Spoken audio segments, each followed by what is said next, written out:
kehidupan masyarakat yang menyatu dengan tata cara tradisi yang berlaku. Ini perbedaan dengan wisata desa. Jadi desa wisata ini yang perlu digarisbawain adalah bentuk integrasi. Itu punya sesuatu daya tarik yang megah yang ada. Daya tarik perlu, daya tarik di desa wisata itu perlu. Daya tarik itu agar orang bisa mengunjungi desa kita.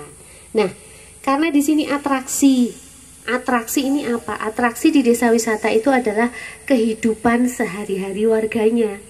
Kalau dia bercocok tanam, ya mungkin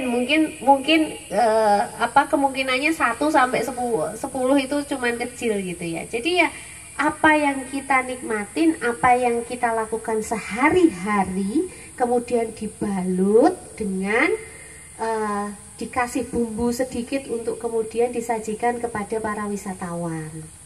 Nah, untuk menyajikan kepada wisatawan ini, dulu sebelum kita ada pandemi dan sekarang saat kita sedang pandemi itu berbeda. Karena apa? Wisatawan itu adalah orang yang keluar apa sih maunya, nanti kita akan bahas terkait dengan adaptasi baru di masa pandemi. Nah, kenapa kemudian desa wisata ini sangat penting? Desa wisata ini penting karena di sini ada namanya project. Saat kita sudah kemudian membangun desa kita, istilahnya membangun desa kita baik sumber daya manusianya, kemudian mereka, niat saya desa ini akan raya, nggak mungkin Pak, tapi kita nggak bakal susah mungkin sekali. Jadi nguripi itu project. Terus kemudian pro-growth ini dalam suatu wilayah kabupaten kota atau negara atau provinsi, desa ini memberikan pertumbuhan perekonomian. Pertumbuhan perekonomian artinya bahwa saat orang mau datang ke suatu desa, mereka UMKM-nya ya jalan, ya kan, terus kemudian warung-warung pinggir jalan itu juga jalan gitu. Tapi ya begitu, kalau kita bergerak di desa memang tidak nyugihi tapi nguripi, nggak akan lapar lah kita, nggak akan susah. Pas anaknya bayar sekolah ya ada gitu ya, pas ini ada gitu, itu nguripi. Terus kemudian desa wisata ini jadi nanti saat kemudian judek di desanya gitu ya, itu bisa kemudian sharing dengan teman-teman gitu. Seperti ini, seperti ini gitu. Sama semua Bapak. Dari kita selama saya mendampingi beberapa desa di Jawa Timur ini masalahnya sama semua. Ada yang nggak sinergis dengan ini, ada yang nggak sinergis dengan ini, sama semua gitu. Jadi intinya adalah sumber daya manusia gitu ya. Terus kemudian kenapa kita hari ini bicara tentang adaptasi baru di desa wisata?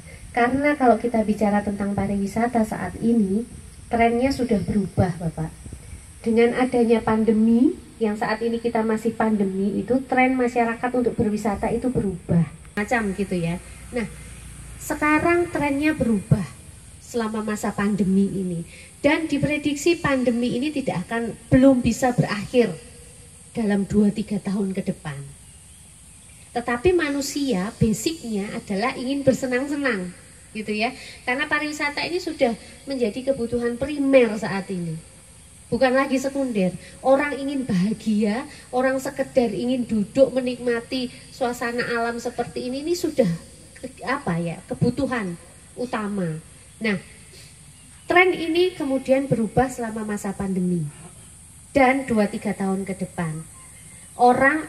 Wisatawan itu akan trennya yang berubah di pariwisata adalah satu, kita tidak lagi mass tourism. Orang tidak lagi mencari tempat yang umpel-umpelan istilahnya. Mereka menghindari itu. Terus yang kedua, mereka mencari tempat-tempat pariwisata yang dalam jarak dekat. Artinya bisa dijangkau dengan transportasi pribadi. Karena apa? Transportasi selama masa pandemi ini juga memiliki banyak keterbatasan. Wong kita selama masa pandemi ini sama tangan kita sendiri takut loh, ya kan? Sama tangan kita megang bagian tubuh kita aja kita takut gitu. Jadi trennya berubah. Terus yang ketiga, mengingat selama masa pandemi ini diakui atau tidak diakui bahwa perekonomian kita itu nyungsep kan gitu ya.